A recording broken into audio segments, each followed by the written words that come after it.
Hello and welcome back to the FPL Tom preview streams. We're on a Friday night. We're mixing it up a little bit, you know. Some people might think about going out on a Friday night. I wouldn't do that. I'd stay in and watch this great stream by two great lads. The actual real reason is I was a little bit dead on Wednesday and, well, didn't really want to speak to Jake or speak to any of you. So, take it as you're still getting a stream. Feel very fortunate for that. I am joined, as always, by my good friend Jake. Jake, how you doing, mate? I'm doing well, mate. It's nice that the stream wasn't delayed for my fault for once. But no, I'm doing all right. Excited to do the next the first of two streams this weekend. Yes, yeah, that is the case. There will be a deadline stream tomorrow, as this is the Friday preview stream, and then on Sunday, because the next deadline's on Tuesday, we will be in another preview stream. So lots of FPL content coming up. I do apologise if you can hear any noise in the background.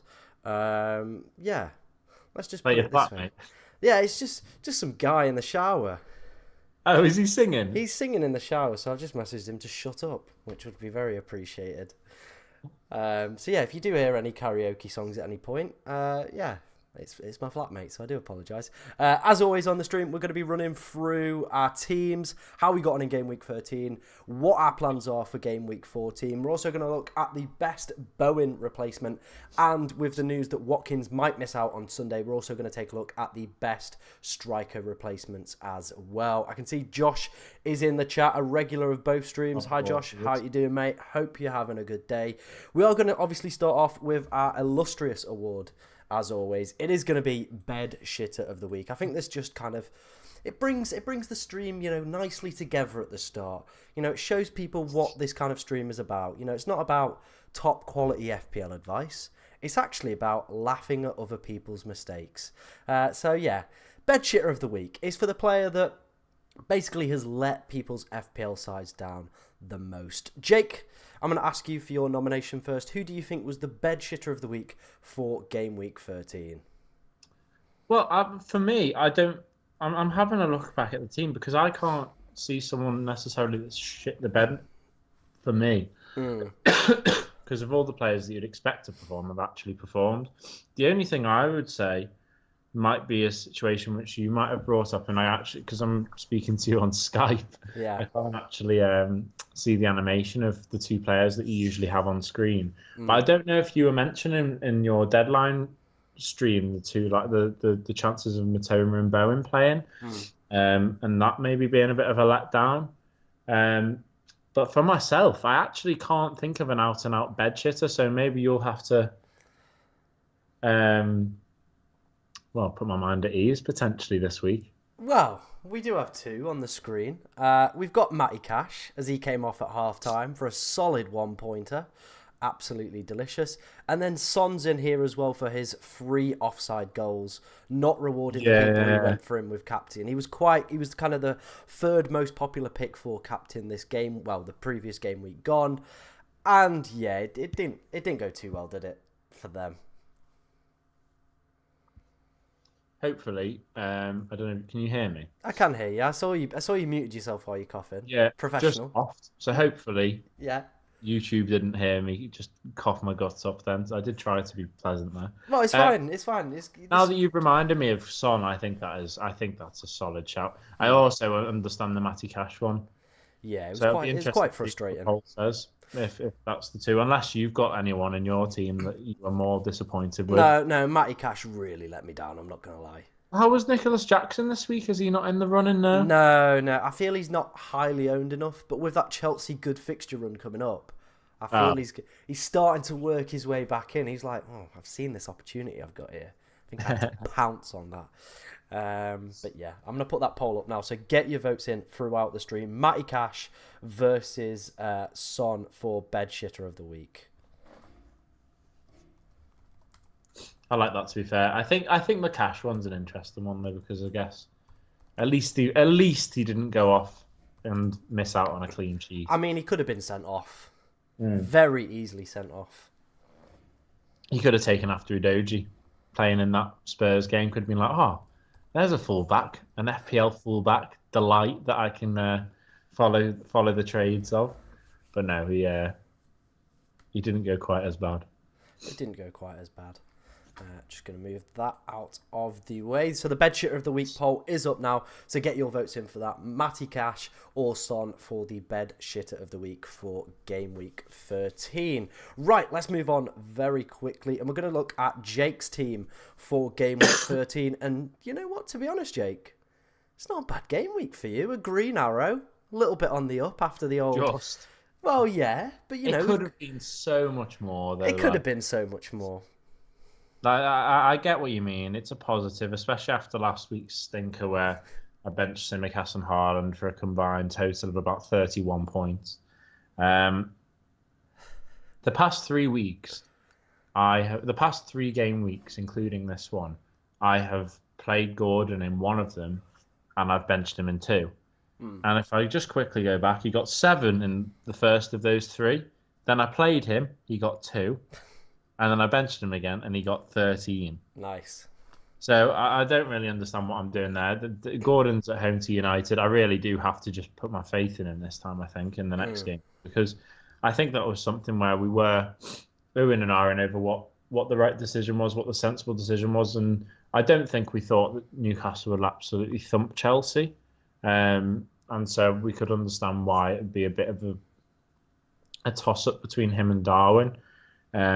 Because I think if I was in my right state of mind, I would have been more inclined to play Gordon instead of Hwang. And don't get me wrong, Gordon got more points than Hwang, but Hwang did at least return. So if you're looking at it in hindsight, Darwin was the clear person that I should have swapped him for. But just one of those things, really. It's just sod's law, really, that the 2 weeks that I do bench him, he actually scores against 2 decent sides. The week I'd play him, I think, was probably the Bournemouth game where he did absolutely nothing. So, yeah, that was a bit of a shame. But, yeah, other than that, overall, fairly satisfied with my team. I think Edouard was just a bit of a why the hell not. Don't know how long he's going to last in there. I have got 2 free transfers, though, coming up. So that is quite nice. Looking forward to the next few weeks. So, yeah, I think it's just one of those things, really. I think the Wolves switcheroo, looking at the games that they've had when other teams have, tried to bench and stuff, I don't think it's worked quite as well as either of us had really liked, has it? Yeah. Hwang's he's at least returned with something, but the defensive point of view, it's not been what I've been hoping for. The Palace side of things, I don't know really where to stand with Palace because oh, pardon me. Went out that weekend we had out for my birthday. It's really it's killing people off slowly. But yeah, I don't really know where I stand with Palace because I think they could go 3 games in a row without conceding a goal and maybe get a couple of 1-0 wins and there's Edouard or something, but it doesn't seem to be rolling for them at the moment. So I think that's something to keep an eye on. But overall, yeah, like you say, I was 2 points over average, so at least I'm going the right way again. Hopefully it's not 1 step forward, 17 steps back, though, this week. Yeah, definitely. I didn't think you were going to end there, to be honest, mate. Sorry, mate. I don't really have much more to talk about because it was just a fairly average week, as you can see from the score, considering I got 48 and 46 was the average. Like I said, I would have been a lot more satisfied if Gordon had been playing instead of Darwin, but what can you do? Yeah. For the people asking questions about Watkins, Isak and Darwin, we will come on to that a little bit later. We've got a graphic for that. So we're going to go through the best picks and kind of broadly answer everybody's questions there. So we will get to those a little bit later in the stream. The question that I wanted to ask you, Jake, was with Newcastle's positive result against Chelsea and some other positive results they've had against top 6 sides as well this season, do you feel that, maybe you're kind of overlooking potentially playing Newcastle assets against the top 6? And maybe should we kind of not have this bias and actually look at the team that they are and go, they're actually pretty good and we should be playing these against the top sides? Oh, 100%. I definitely think that. I think as well, I think it's quite important when they're at home because that's when they really do thrive. I think it was Arsenal and Chelsea at home that they've beaten, and the Chelsea one, of course, was quite convincing. But both those games were at home. Yeah. they looked like a completely different side when they were away at Bournemouth. So I do think you've got a point when you say that they can be a bit of a competition for sides at the top end of the table, sides that are traditionally at the top of the table that you maybe back to get the better of Newcastle. But I think as soon as Newcastle play at St James's Park, you should be backing the assets, really. Yeah. As I'm learning the hard way. Yeah, definitely the hard way. Let's move on and take a look how your team is doing for game week 14. Like you said, you've got the 2 free transfers, but talk us through the team right now and your potential transfer plans for this upcoming game week. Is on your screen, is it a 4-4-2? It is a 4-4-2, mate. Okay, so nice flat 4-4-2. Yeah. Yeah, this is before I've made any transfers. The fixtures, once again, I think the wild card I've done, right, albeit I haven't picked the right players from that wild card in my squad, and I've benched players that have really cost me a lot of points. I think the wild card itself is really, it's boded well for me in the past few game weeks, and this continues because the fixtures are really looking quite nice. Definitely. On the whole. And it also sets up quite a nice spine for my team to work around. I think, like you said, the Wolves rotation, as much as you maybe hope Wolves had performed a bit better in their game weeks that you'd be playing them, at least when they're playing difficult games where you'd more likely write them off, there are players that are coming back in, and my team pretty much writes itself before I even have to contemplate those 2 free transfers. I'm happy with Areola in goal. Like you said, when I messaged you a couple of days ago, the goalkeeper thing, you'd rather not have to waste the transfer. And so having the West Ham and Nottingham Forest rotation, I'm not too fussed about that. And to be honest, I wouldn't even be 100% against playing Matt Turner. The only issue there would he even play? Yeah. So I'm happy with Areola at home to Crystal Palace, who don't really, like I've just said, they don't seem to be in the best of form attacking wise. They don't seem to be getting that many points of late, and struggling against sides that really they shouldn't be struggling against. They should be getting maximum points and convincingly so. Yeah. So yeah, it's a good fixture for me to have a couple of West Ham players in. I'm happy with cash. That being said, just depends on Amory ball. Madly enough, 1 point Charlie Taylor might be back in the squad because I feel like having him on the bench when he's at home to Sheffield United, surely this is a 6-pointer for both of them already. You'd hope so, but it's old Charlie 1-pointer. Exactly. So Charlie 1-pointer hopefully can get himself a clean sheet here. God knows if that will come to fruition, but we'll see. And then I think the Liverpool spine writes itself really. Having Haaland in, I think that's just a bit of a no-brainer, especially against the Spurs side who have got a lot of injuries of late. I know they can be a bit of a bogey team to Chelsea, to City, but I think with the injuries, with their recent poor results due to these injuries, I would say, because I don't think they're a bad side. I think Postecoglou's doing a great job, and I don't even think them losing here on Sunday would be a bad result. I just do think at the Etihad, with the injuries they've got, I think Haaland and co are going to have a little bit too much for them. Then I've got Bruno and Gordon, bit of a counteract of one another, but as we've seen last weekend, there are a lot of goals up for grabs in a Newcastle fixture as well as in a United fixture. Both sides had good results at the weekend. Of course, in the week, both sides had mixed emotions, probably both of them a little bit disappointed, a bit seething at the actual outcome of both results. So they'll both, you'd like to think, both be quite keen to avenge the results of the Champions League in the Premier League for their fans, and hopefully we can see quite a good game. So hopefully that doesn't counteract too much, and they both get a goal or some kind of goal contribution. Watch all that be a 0-0. Yeah. But I would be surprised if that is goalless, that game. And then I've benched Edouard. Don't know if I'll regret that. I haven't actually looked at the head-to-heads, and if I see that Edouard's even had a sniff of a goal contribution in a West Ham Palace fixture, he'll be straight back in.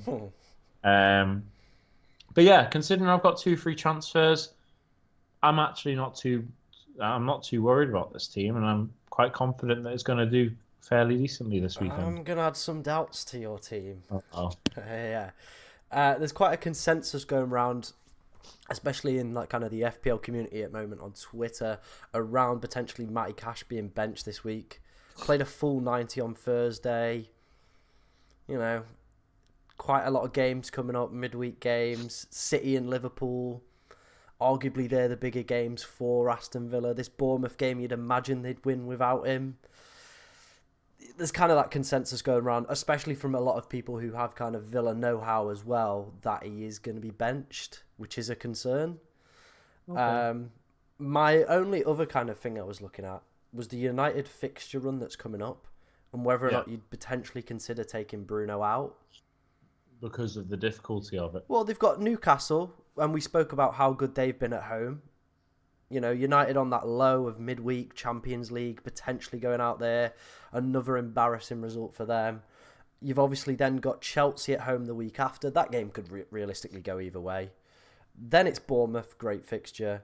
But then it's Liverpool after that as well. So looking as a 4, and for the price you're paying for him, I definitely think there are probably better teams you could potentially target there. And especially with it being this week, it's not a terrible week to take him out as part of a double transfer. I do see where you're coming from there, and that might not be a bad idea to consider, because at least it's a game week where if he were to do something, you wouldn't have banked on it in the first place. Exactly. And I'm just thinking, I'm looking at the Arsenal fixtures that are coming up, Wolves, Luton and Villa as a free over a midweek. Maybe Saka could be a nice little shout there.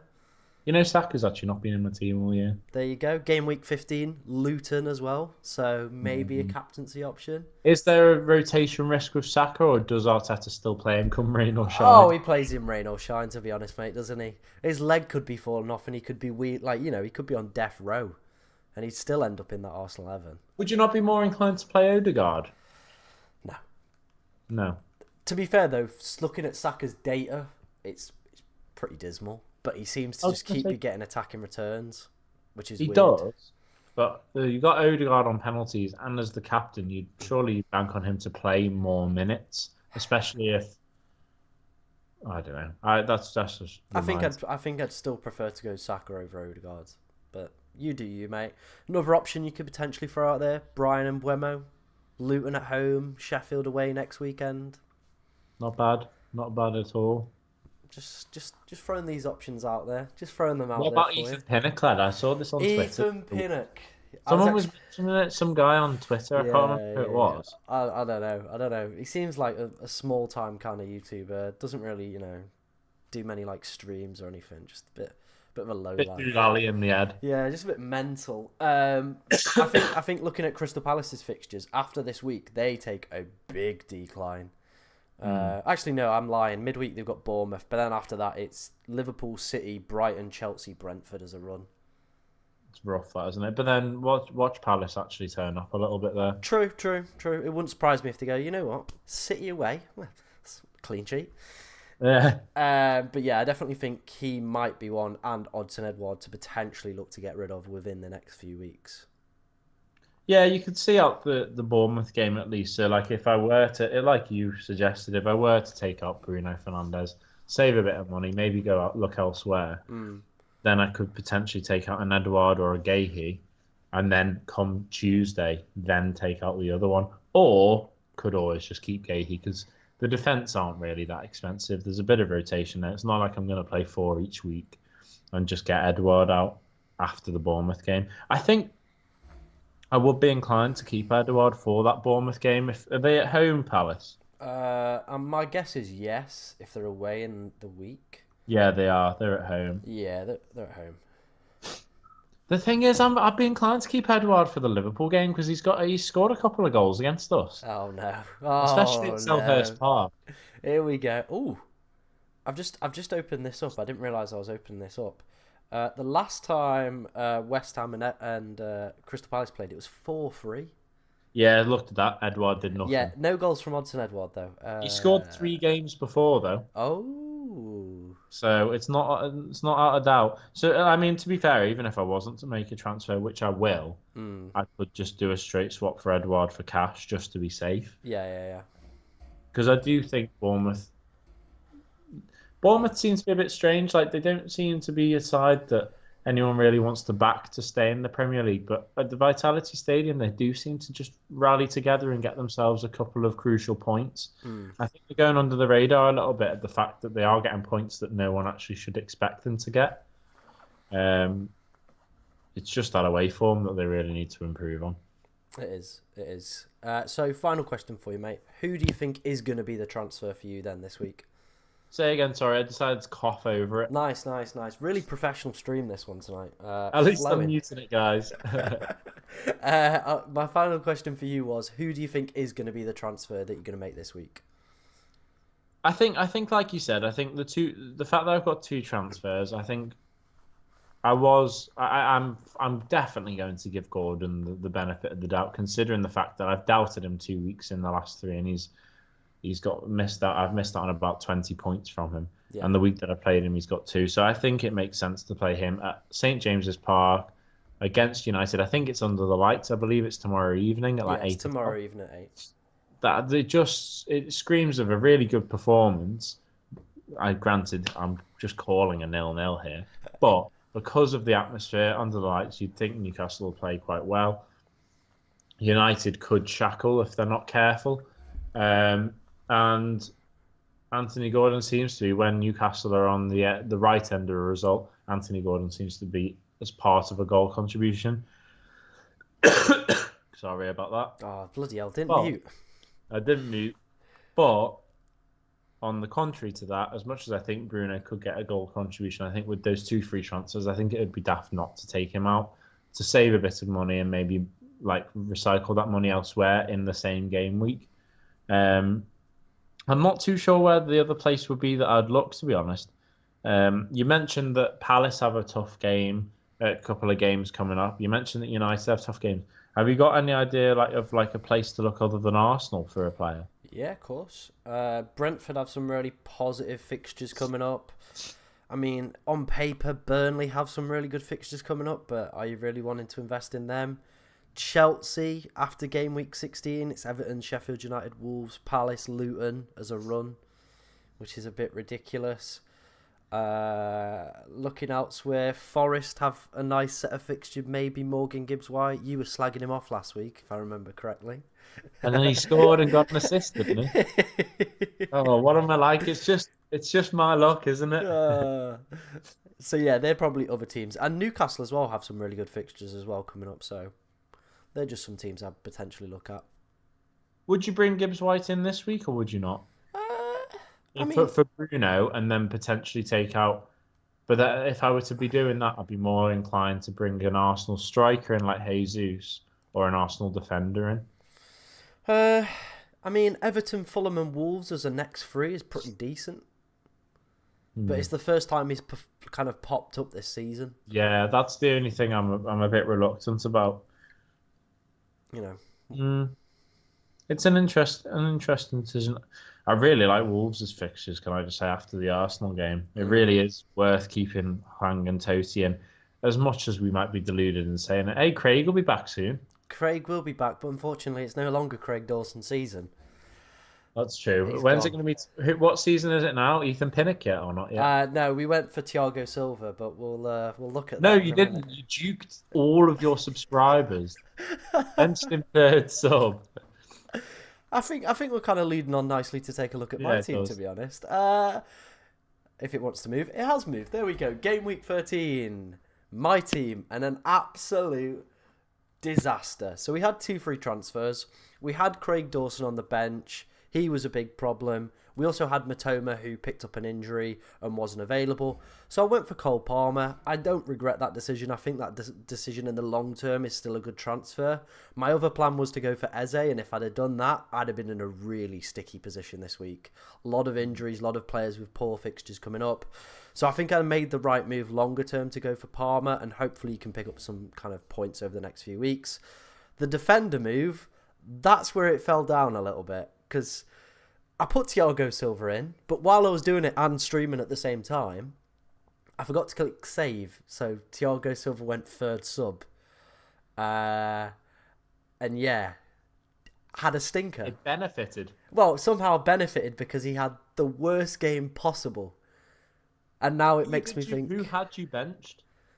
It was Dawson was that third sub there. Because obviously... No, I mean, like, who... Oh, I So, bench cash. to be fair, so it's So not like you... naught for naught, basically. Mm. But yeah, there was kind of all that drama as well because Matty Cash, the news broke that he was playing at right wing. It was like, oh, here we go, feasting time. Then picks up a yellow and nearly gets sent off. Then goes off at half time. Yeah, Not ideal. not ideal, not ideal, Matty. Especially when we got Thiago with naught as well. I kept Bowen because I kind of hoped that he'd play, but that didn't really work out either. So Cameron Archer came in for a big stinky too. It was just a pretty poor week, to be honest. I think we went from about 450,000 all the way down to 707,000 rank. Real stinker of a week, to be honest. Got the captaincy decision the wrong way round by like 2 or 3 points, but it is. Yeah, what it no, is. I don't think you can really split hairs on the captaincy decision. Yeah, it's just one of those. It's like 3 points I've lost out on, which wouldn't have really made a difference, but it is what it is. Areola picking up 3 points, yip yay. It's probably the highest I've seen him get in the entirety of this time in my team, but yeah, some real stinkers in there, to be honest. I think the missing out on Thiago Silva's points is the worst part. That big naught that he got, yeah. Clever transfer from me, isn't it? To be fair, like it's one of those things. Like you tricked a load of players that subscribe to you, that love you, may even have a picture of you on their wall. Yeah. And they've gone, if FPL Tom says that I've got to bring Thiago, so I'm gonna have to do it. You know what? I might even captain him. The thing is, John in the deadline stream followed me for the Craig Dawson move, and then proceeded to take Craig Dawson out with me for Thiago Silva. Oh. So John's going to be in the stream tomorrow going, what is this fraud chatting? He's already unsubscribed. He's gone like, get me out of here. He's fed up. He's fuming. So, yeah, not good. But let's take a look at this week's team, which also is pretty desperate, pretty poor. Yeah, there's definitely some big issues to kind of flag for my Game Week 14 team. We've got Areola in goal. It is what it is. Matty Cash I've spoken about. Potentially it's looking like he could be benched this week if you believe kind of what the kind of Villa experts on the kind of FPL community are saying. Gabriel, again, he's played a lot of minutes, especially over that international break. Could he be benched? A lot of the games coming up, it could happen. Then Thiago Silva after that absolute stinker class. Maybe Pochettino mixes it up. He's not missed a game so far this season, so hopefully that continues. But, I mean, after that really poor performance, there was an article in The Athletic as well about whether or not Thiago Silva should be dropped. And I was like, oh, if The Athletic are reporting it, it's not good that I've just brought this fraud in, is it? Did you see one of the goals that he was at? Yeah, I seen that, and when he fell on his arse as well, I saw that. So really, when he tried to skill it. Yeah, really smart move from me. Then we've got Diaby, who played I think a full 90 last night and came off at half time in the Spurs game, so another potential risk there. Son's against City, but he actually likes City, so hopefully that works out. Not worried about Cole Palmer. I think Bowen is going to be the player that I take out this week.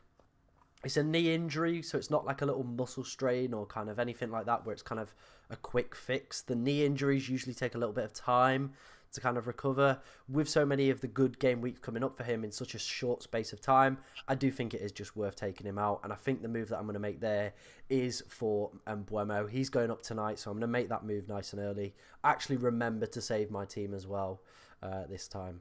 Third sub-gamer, did you say? Yeah. And then I've gone for Salah captain. I don't know. Did you go Salah captain as well? I did, yeah. I don't think there's many other options that really compete with that, is there? I think Haaland at home to Tottenham with a potentially Ben Davies and Emerson Royale centre-back pairings. Whoa. It's pretty tasty, isn't it? And it is Haaland. He is inevitable. He will just... Is Romero still out? Yeah. How many games has he been suspended for? Fucking hell. 2, 3, I can't remember. But 6. Yeah, 6. But yeah, he's definitely still out. So, I can see a lot of people going for Haaland. I think it is going to be a 50-50 split. But Salah is on for his 200th Premier League Liverpool goal, I think, or his 200th Liverpool goal. Which, I think you'd be surprised. I think it'd be a higher split for Salah this weekend. I think. yeah. I just think down to mainly the ownership. You know, Salah's nearly about 40% less owned than Haaland. Yeah, when you put it like that, then. So I think that 40% are automatically going to go with Haaland for this week. The only bones pick I've got with you Oh is dear. your first sub and why he's not starting. Well, this is the thing, right? We're going to play Matty Cash and we're going to hope that he plays. But if not, Charlie's here again. You know, lad, if he doesn't play, he's coming off and he's coming on in the second half. But Charlie could do it for me. Charlie he might just slot himself in. Yeah, he will. He will. He'll get you 6 points, 6 solid points in a great 0-0 draw. Yeah. I mean, I'm not even pro Archer this week. I'm gonna have to manifest some kind of Burnley clean sheet. Yeah. And I can see it being a 0-0 draw, maybe a 1-0 win. Charlie Taylor goal. Maybe. But I just do feel like you've got that risk if you're trying to doubt to me that Matty Cash might not start. I do think there is also that even bigger risk that he'll come on. Well, risk, you know, really. we'll see what happens. We'll see what happens. And then obviously finishing up, Ollie Watkins up front. Missed the game yesterday, wasn't even in the Villa squad.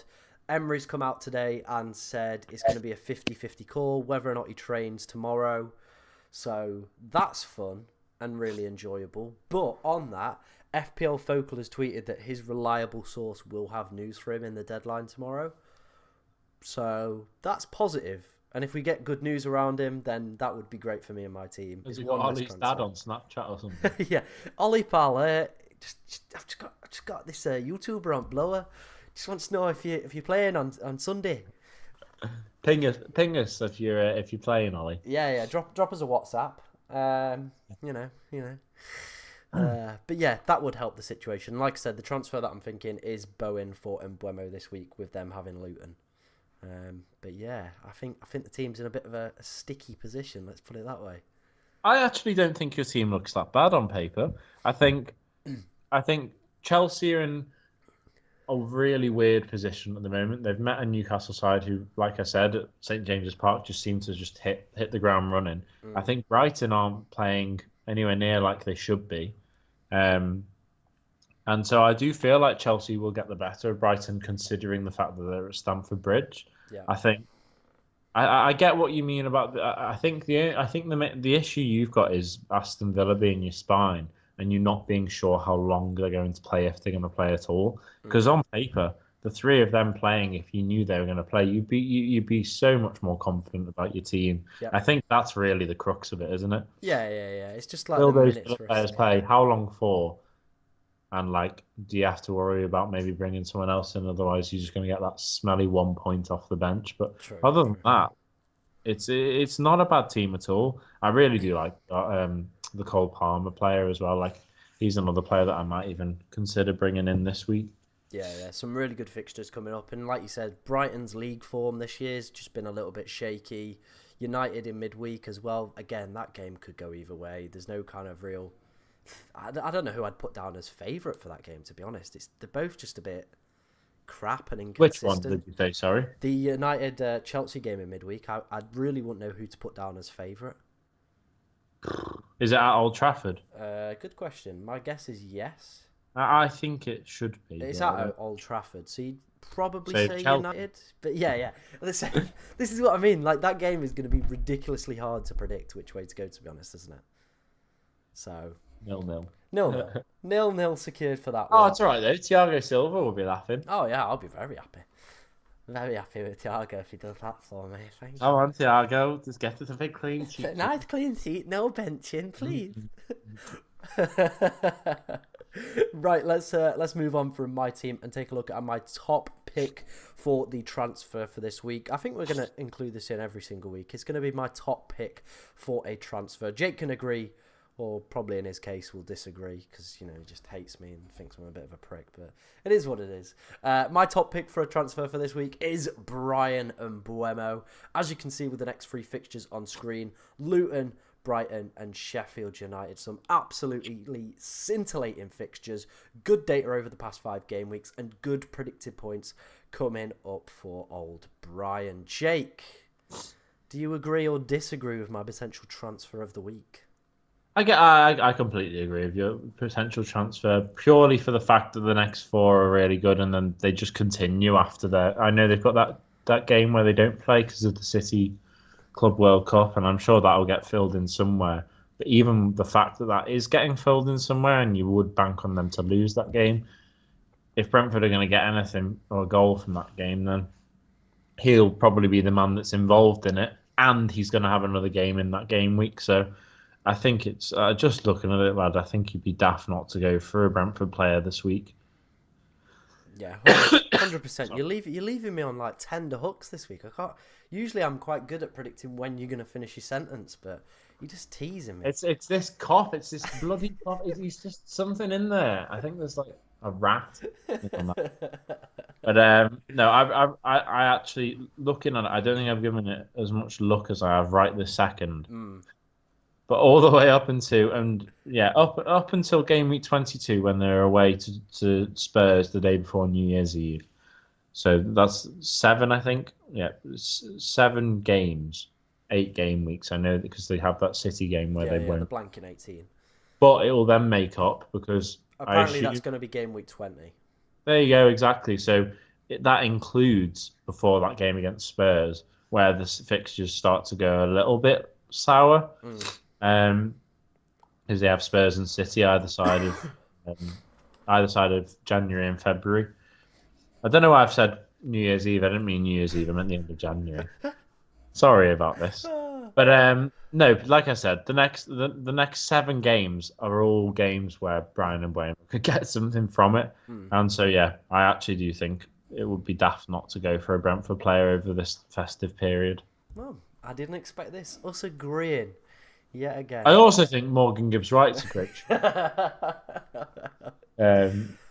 but no, I think there are plenty of other options elsewhere, but I just think looking at those fixtures, I think over this festive period and into the New Year, as I've just worked out for myself, Brentford got one hell of a good run. Yeah, I reckon. You know what? That's something I might add to the streams. We each get a transfer of the week. All right. Yeah. You in for that? Yeah. It's good because most of we usually haven't done the transfer yet. Yeah. So we're like, oh yeah, guys, like to everyone that's watching, we should go for Brian and Waymo, and then on the deadline stream, I've gone for I don't know, like Kobe Manu. Yeah. Oh yeah, Kobe Manu, that famous player, mate. What's his name? Who are you on about? The United midfielder, that young little kid that played against Everton. Oh, I don't know if they're not very good at they're not very good at FPL. I don't focus on them. But yeah, you get the gist. Yeah, it's a good idea. Good idea. I like that. Any idea how Forest's attacking lineup is like? Because I think Awoni's out for months, isn't he? Yeah, he's out for 3 months, so that's not good. So did Chris Wood play last game, Chris or did they not? Chris Wood did play. The question I have is then, where's Divock Origi? Well, if you remember back to that team photo they had, Divock looked like he'd been enjoying the Nottingham takeaways, to be honest. Yeah. Do Nottingham have good takeaways? No, not really. Wonder what he's been scranning then. Yeah, I wonder.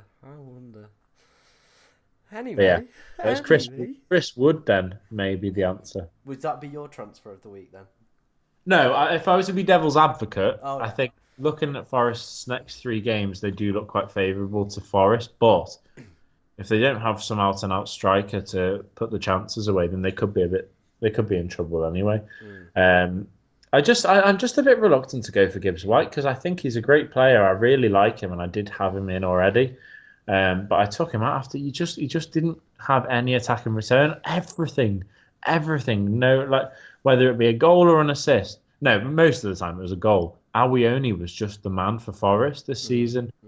And of course, now that Awoniyi's out, Gibbs-White seems to have stepped up for a game, but I just don't know about the consistency for him. So I'm more inclined to look at their actual focal points, their striker that's going to be 9 times out of 10 in the box to finish off the opportunities rather than bringing in Gibbs-White. So that's why I was asking about Chris Wood. But like I said, they've got 3 decent fixtures.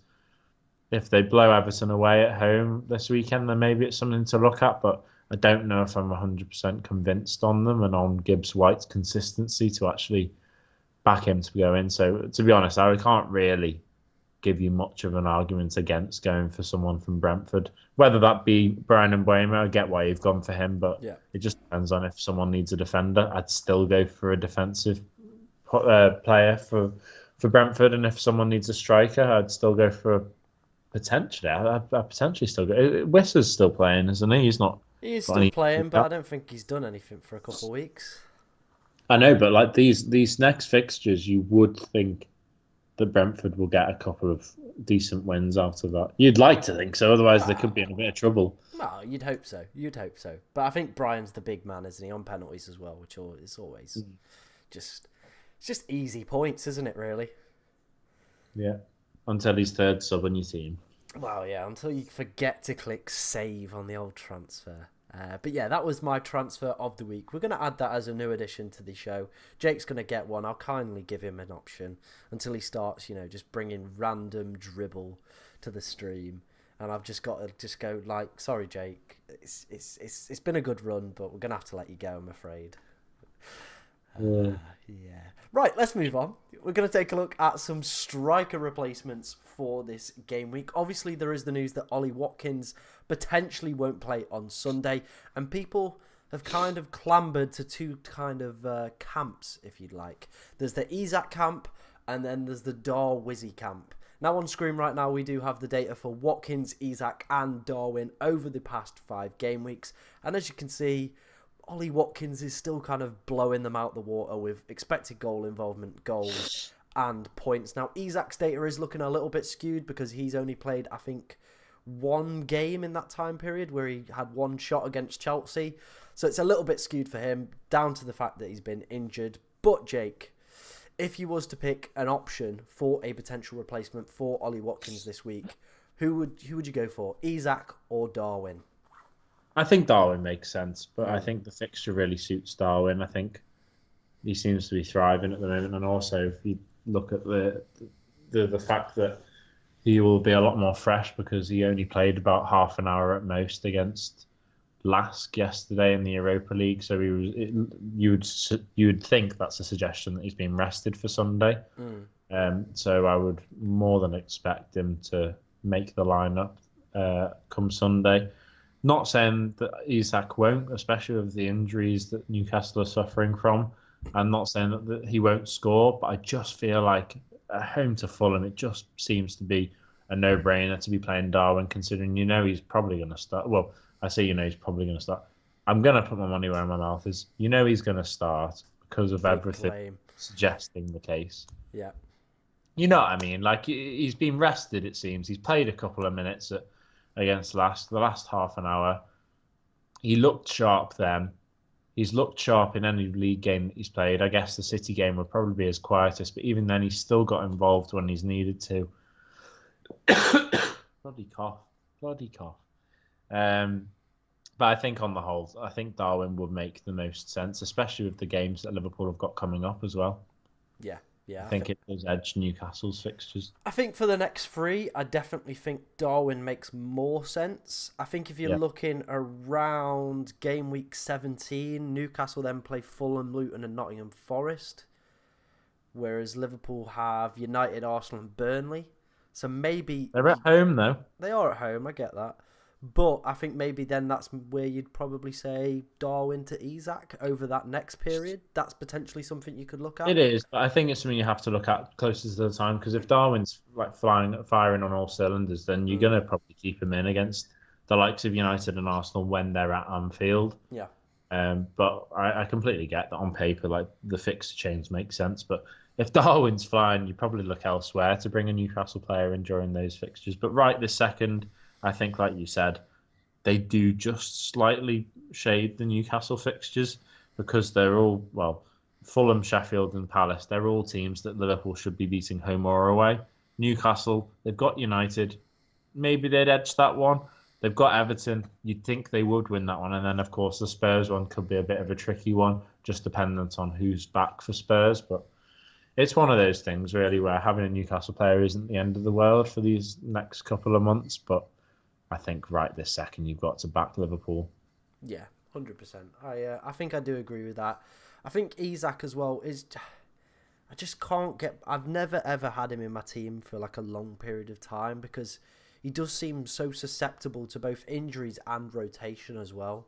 It always seems like, yes, he'll get the goals. I remember my dad owned him a few before he got his injury, and he was just scoring goals. But at the same time, it was kind of this emotional kind of battle that my dad was going through. This sounds deep, where he was kind of playing him, not starting the game, and then he'd come on for like 30 minutes and get a goal, or he would play the game and then he'd come off in the 60th minute. It's kind of this massive roller coaster with emotions. Now I feel if we get positive news around Ollie Watkins and that he's fit, I think I would just prefer just to stay with Watkins, especially over this busy Christmas period where rotation's going to be daft. Like all these players that we're saying, like, oh, he's not been dropped or he's not missed a game so far this season. There's 7 deadlines in January. There's a hell of a lot of games. There's Carabao Cup. There's Champions League. We are going to see a hell of a lot of rotation. And for me personally, if I see that Watkins is fit and available, I think I'm going to stick with him. I don't know whether or not you agree with that point or you potentially take a gamble. I think I can see where you're coming from. I think they've got a nice set of fixtures, and you know that if Watkins is fit, he's playing. Yeah. I think the only thing to consider would be, do you mean like you'd keep him this week or you keep him indefinitely? Probably indefinitely. Because those next 2 are a bit tricky, aren't they? The next 2 are tricky, but if you look at in terms of goal scorers, only Haaland has scored more goals than Ollie Watkins in 2023. Is that because they haven't had the likes of City and Arsenal, whereas... Well, that's for the whole of 2023, so they would have played City and Arsenal at some point in 2023. But they could have played them away. They could have played them at home, whereas other teams played them away. It's one of those things. I get what you mean. I think it's just one of those things to consider as, if I'm going to be devil's advocate, if I have to be. If I must... I think Ollie Watkins, if he's going to play, and if this lad that's going to be on your stream has his dad's Snapchat or whatever tomorrow to tell you that he is going to play, then fair enough, keep him for this week, because it would be daft to fuck him off, because Bournemouth is a fixture where you'd back him to get something. Are you not too sure? I've just looked at the last time City played Villa at the Etihad as well. Oh, no. Is this that bloody game where they lost 3-2? They lost 3-1, but guess who scored? Old Ollie Watkins. Right. Well, that's all I'm saying, lad. He's just bagging goals. Even so, I think you can't deny the fact that the fixtures even for Newcastle do look better than Villa over the course of the next month. I know you've got the odd little snippet of, like you say, like Sheffield United, that happens right towards the end of December. You got Burnley on, I think that's on New Year's Eve or just before New Year's Eve, and there are some nice games. But on the whole, you've got those really good Newcastle fixtures, which you mentioned in 3 games' time. You've got the 3 games for Liverpool, which you mentioned. Unless you're going to get Liverpool and Newcastle players in elsewhere, and you really do back Ollie Watkins to get some kind of goal scoring return, because no doubt he will play if he's fit. Unless if you are confident he's going to do something there, and you think there are better places to bring a Newcastle player in or a Liverpool player in, then fair enough. But otherwise, Isak and Darwin's fixtures over the next month do look considerably better, I would say. Even if you were to rotate Darwin and Isaac, like you said.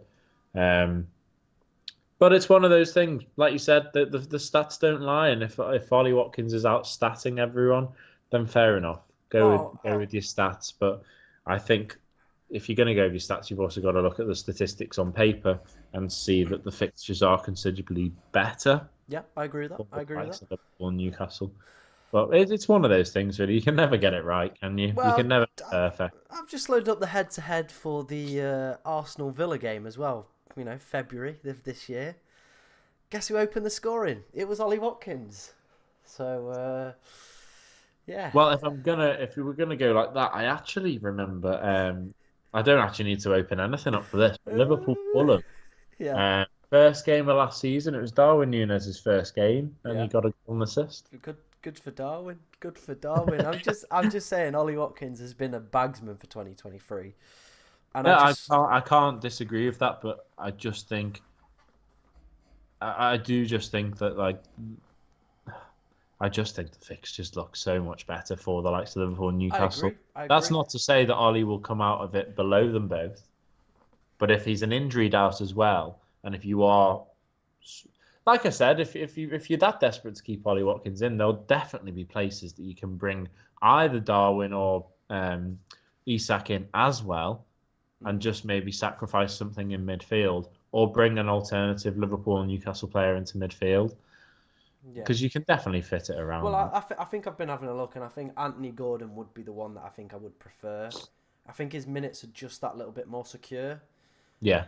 and I definitely think he's a player who could easily go and get like a double-digit score very Oh, easily. I would know, lad. I Oh would. wow, I know, I know, lad. I just can't get over this thing with Watkins that I feel like when he's fit and available, I think he's just going to play like a majority of Villa's games because they don't really have another top quality option. Whereas you look at the Liverpool lineup, Gakpo played last night. Diaz is back from saving his dad. There's lots of Liverpool options, isn't there? What are you Yeah. looking at? Oh. I'm just looking at the fixtures and just seeing if I can make a big ballsy statement about Ollie Watkins. I'm gonna Do say, you want to have a bet? Do you want to have a bet for the month of okay, well December? let's see how many. Okay, I'm gonna say that Ollie Watkins by New Year Yeah. will only score once. That is a huge... Lad, you know they're playing Sheffield United this month? Oh, I know. Oh, I know. Oh, lad. Oh, I'm Burnley. Burnley's the game that could make or break it, lad, because that is literally the day before New Year's Eve. All right, I'm willing to put on the line here. Basically, someone just put something in the chat and it distracted me. We do answer questions. We'll get round to the questions. We're Don't you just worry about the questions. just giving each other shitty little. We're just putting wages on the line here. All right, come on, we'll get round to it. I'm willing to say if Ollie Watkins is fit, Yeah. he outscores both Darwin and Isak over the entirety of December. Wow, that is a ballsy statement. That is a big statement, isn't it? I'm happy to bet something on the line as well. Um, I think maybe we get the chat to just see if anyone's watching and anyone fancies If saying anyone's what am I to watching, do. like we're streaming to about like one person, so just your man watching, just Mum. yeah. But no, it's a good bet that because I would be confident that the alternative would happen. I think those fixtures just look too nice. The thing is, though, like I completely get where you're coming from because I do think if Ollie Watkins is fit, he's no rotation risk at all, is he? I just think the fixtures are much more in Liverpool's favour, I must say. Oh, lad, 30th of wait, what? That makes no sense. Oh yeah, 30th. Oh no, that doesn't make any sense. Ignore me. I'm just having a All bit right. of a blank moment. I'm very happily to ignore you, to be honest, lad. We have had a lot of questions, and people have been quite demanding that we answer them. So we're going to answer some questions. All right, we'll get round to some questions. I'll slowly work my way through the chat, and we will answer them. And then I'll ask Jake the most important question of the weekend, as I always do. And then we'll wrap up the stream. But I'll be back tomorrow morning for the deadline stream. I'll be live from 11:30 as the deadline is at 1:30. A little bit later as there's no early kickoffs. Then me and Jake will be back on Sunday as well for another preview stream for Game Week 15, which is on Tuesday. Again, there'll be another deadline stream on Tuesday as well. So we've got you covered on this channel. So if you're enjoying the content, like, subscribe, all that good stuff. But let's get into some questions that you guys have been asking.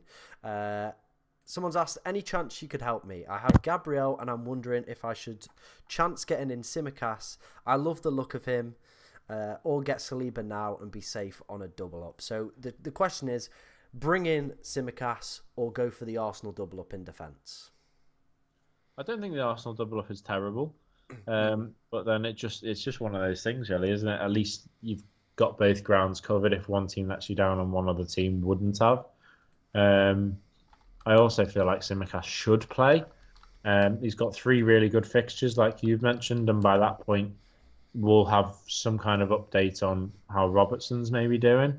I don't think he's supposed to be back until the new year anyway. Yeah. So I think Tsimikas is a pretty solid shout, to be fair. Agree. I think it just backs you. So I think it just backs you in all areas. I also think it's a good thing to consider is the fact that Liverpool's next 3 are strong. Arsenal have got that Villa away game in the 3rd game. Nice. So annoying. And then after that, it's just up to your own dictation as to whether you think you need to make a change. And I think 3 games does good service to see if a player is fitting the bill or if you can keep your tabs on someone playing at Arsenal if you want to double up on them later on. But I think the fixtures get a little bit difficult for both sides after the next 3 anyway. So you can maybe look to bring in a Newcastle player like we've been just talking about, but Newcastle's game's easy a bit then. Yeah, I think I would go for Tsimikas. I'm not a big fan of doubling up on defenders. I never have been. My only kind of counter argument to that is the fact that Arsenal are leading the way for XG conceded in the league as well. So, if you're big into that kind of data, that does offer itself as up an option. I think as well, Gabriel is going to see some rotation over the Christmas period. So if you want to get yourself at least an Arsenal defender, it offers itself up as an option. But I think I would be leaning more towards Tsimikas in my personal. Then again, you would actually, on the contrary to that though, I think you'd be more banking Arsenal to keep a clean sheet at home to Wolves than Liverpool at home to Fulham. Don't get me wrong, I think they'll both win. But you'd be more, I think if you had to put your money where your mouth is, I don't know if you're the same, but I'd probably back Arsenal more than Liverpool if I were told that one of them conceded a goal in their win and one of them didn't. Yeah. Tsimikas also has his goal, has quite a good set of goal contributions in the past few weeks in league and in cup. How's that done for your team? He's done about the same as any Arsenal double up has anyway. Put it that way in my team. Yeah. Nice. But he has been doing quite. I think that's a valid point though. The 13 points he got against Brentford. So if he'll either keep a clean sheet, he'll either get an assist, or he could even do both. True. Or do nothing. Of course. We don't look at it negatively. Yeah. The next question's been asked by Cannon Fodder. He's also fed up of your coughing, by the way. But he did say it happens to the best of us. So we'll let him off. We'll let him off and we'll answer his question. He's got Cash, Diaby and Bowen. He's only got 1 free transfer and 0.9 million in the bank. He's already got Mbeumo and Gabriel, and he has no idea what to do. He's in a very similar position to me with the triple Villa, which is very stinky. It also depends who else you've got in defence. Like I said, if you've got Charlie Taylor, I think that covers Matty Cash for this week. Like I said with Watkins, FPL Focal has a reliable source for this. So we are going to find out whether or not Watkins is going to be fit and firing, hopefully, before the deadline. So that, I think, takes that decision away a little bit. And I think for the 1 free transfer, I think I'm going to keep Diaby for this week. I think he should play. I can't be 100% guaranteed. I saw a good Villa account on Twitter say that they predict him to be about 70% to play this game week. But with some real difficult fixtures coming up for Villa, again, they might rotate. He might come off early like he did against Spurs, so it is a bit of a risk. But the fact that you've already got Brian and Mbeumo, maybe you want to bank on maybe a safer pick, maybe someone like Anthony Gordon, Cole Palmer. Those could be really good options to potentially go for as well. So I think if I was to use the transfer, I think it would be to take Diaby out, to be honest. That would be my advice, because it looks like we're going to get positive news on Watkins. And from the sounds of the injury, it's not going to be anything too long-term. It does seem like it is a very short-term problem. He felt a little bit of pain and they took the precaution yesterday not to include him in the squad. That was all they did. So hopefully it's nothing serious. He can be fit and available for this weekend. So yeah, I agree with that. I was just going to say I agree with that. I think the only place you didn't consider is the likes of Liverpool and Forest, maybe for two potential replacements if you were going to take out Diaby. I'm just reading what he put. He replied to my chat. He put, I've got Taylor, thinking of doing either Cash to Saliba or Bowen to Palmer or Gordon. Going for Palmer might leave room to get Salah in the future. I think that could be wise. My only concern with that is I'd probably want Salah now. Yeah. Because, AFCON's coming up as well, so you want him for this December period as well. Only reason I want... Oh, you put Saka. I thought you put Salah. Sorry, mate. Saka, high ownership. Not the returns, because I feel he isn't worth the 8.8. Yeah, I get that. But I feel at the same time, you should play your own game. You shouldn't be dictated by just because a player's got super high ownership, other than Haaland, that you should kind of have to conform, especially when they're not performing outstandingly. It's not like I'd say Saka is an essential player you must have at this point. So that's kind of my thoughts on that one. So I don't think it's kind of, if you need the money to do that, I don't think it's like the worst. Like I don't think I'd be like gagging to do that, but I definitely think going for Palmer or Gordon for a Bowen replacement would be a really good pick for this week. That would be my advice. But yeah, let me see if I can find some more questions. I know we had some more flying in. Someone's asked Isak to Darwin for a -4 hit. I'm guessing they've got Watkins. Would you do that?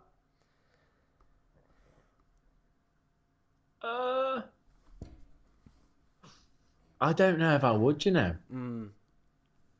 I think you'd just stick to Isak. No. They're saying they've got Watkins, and it's either Isak or Darwin for a -4 hit. Oh, I thought it said Isak to Darwin. No. I would. I think you just got to wait till tomorrow, don't you? Yeah. Wait till we've got that news and then make your decision. But yeah, at the same time, is Darwin and Isak potentially going to claw back that -4 over the next 3 fixtures? Especially Darwin, like, realistically. If Darwin plays a full 90, is he going to play a midweek against Sheffield? Possibly not, because they've got Gakpo back now. Yeah. But I think it depends. If he plays a full... I don't think he'll play a full 90, to be honest. I think he'll play a good 60 minutes, and that's when you've got to rely on him getting a couple of goals. And if he does get a couple of goals or even a goal and plays well for that 60, 70 minutes, I think he will play Sheffield. But he just has to show... He has to score this weekend for him to play against Sheffield, I think. Because they have got Gakpo, and Gakpo got 2 goals this weekend. I don't think Gakpo will start this weekend because he played the full 90 yesterday, but he scored twice. So there is a good amount of competition up front for Liverpool. So I think you do need to rely on Darwin to play quite well in the first 60, 70 minutes for him to be able to play that Sheffield game and maybe get him another goal contribution. Yeah. I'd agree with that. Right, someone said, is it Gahey or Cash I'm taking out for Simicast? It would be Cash, just with their poor fixtures coming up. Gahey's got Bournemouth in midweek, then you probably want to look to take him out after that, so I'd probably do Cash this week. And then someone said Simicast or Saliba this week. I think I'd go Simicast purely for the goal contribution side. I think Saliba may be more of a banker to keep a clean sheet, but when you've got a defender that also you'd be more... I think they're both more than 50% to keep a clean sheet. Yeah. I just think Saliba's a higher percentage to keep a clean sheet. That's just my opinion. But then you've also got the fact that Simicast is a higher percentage to get some kind of goal contribution, probably an assist. So I feel like Simicast probably, with that in mind, takes the bait for that. And I think he's also cheaper, isn't he? So it just makes more sense. And the next 3 games are really good for Liverpool. Simicast should play them, you'd expect. And so I just think you're getting more out of it with him. Yeah, I'd agree with that. Right, let's end the bed shitter of the week poll. And then I've got one final question. for Jake before we wrap up. But like I said, I will be back for the deadline stream tomorrow if you do have any other questions about your team. Right, the bed shitter for game week 13, the player who stunk up the most. You voted for none other than the man himself, Mr. Matty Cash, with 52% of the vote. Son with 47% of the vote, just missing out. I feel people felt that Son the Cash 0-pointer just that little bit harder than the Son kind of blank. I think that was that's the best competition we've had for this award for a good while. It is. Usually it's Nicholas Jackson just winning it by a country mile, to be honest, isn't it? Nicholas Jackson's not even on the poll and he's winning it. He's always winning it. Right, Jake, I'm going to finish up with my favourite question that I always ask you. It is going to be the highest scoring game of the weekend. Who do you think it's going to be? I'm gonna go with Newcastle against United. I think that could be a goal fest. I think that could be a really exciting game. Hopefully I'm not wrong, because that'll probably be a game that I'll actually end up being able to watch. Yeah. All right. How about you? Burnley Sheffield United to me is ponging a game that is full of goals. Stinks. It's that full stinks. of goals. Don't say it stinks. That's the game we're going with. Burnley Sheffield United. Trust the process. That'll be the one. All right. Jeez. There it is, mate. I look forward to Sunday. By the way, I'm looking forward to Sunday's stream. Literally 2 days for this Ollie Watkins promise to have already been put up in smoke when he scored a hat trick against Bournemouth. Hey lad, we need to get a wager. We need to get a wager going. I reckon we'll think of one and maybe set this wager for Sunday onwards. Do you reckon? All right, because then I can see at least if he's fit or not. Yeah, that's a good idea. Yeah, all right, Sam. We'll think of something. Yeah. Right, cheers for the stream, guys. Thank you for all your questions. Like I said, I will be live from 11:30 for the deadline stream tomorrow. Me and Jake will be back on Sunday for the preview stream as well for game week 15. And then there will be a deadline stream. There might be a watch along. I haven't decided yet. I might do one. And then me and Jake will be back Thursday or Friday for that week, for then game week 16, because it's gonna have to be Friday, because there's Thursday games. There is. It's another Friday. So stay in. The missus is nagging at you like, oh, I want to go out. You never take me out. I'm leaving you for your brother. Right? Don't bother with any of that. Just come to this. Just stream. Be like, don't worry, my brother's watching this too. My brother's watching this as well. You can chat to him in comments if you want. Go on. But yeah. Right, I'll see you tomorrow at 11:30. Cheers, guys.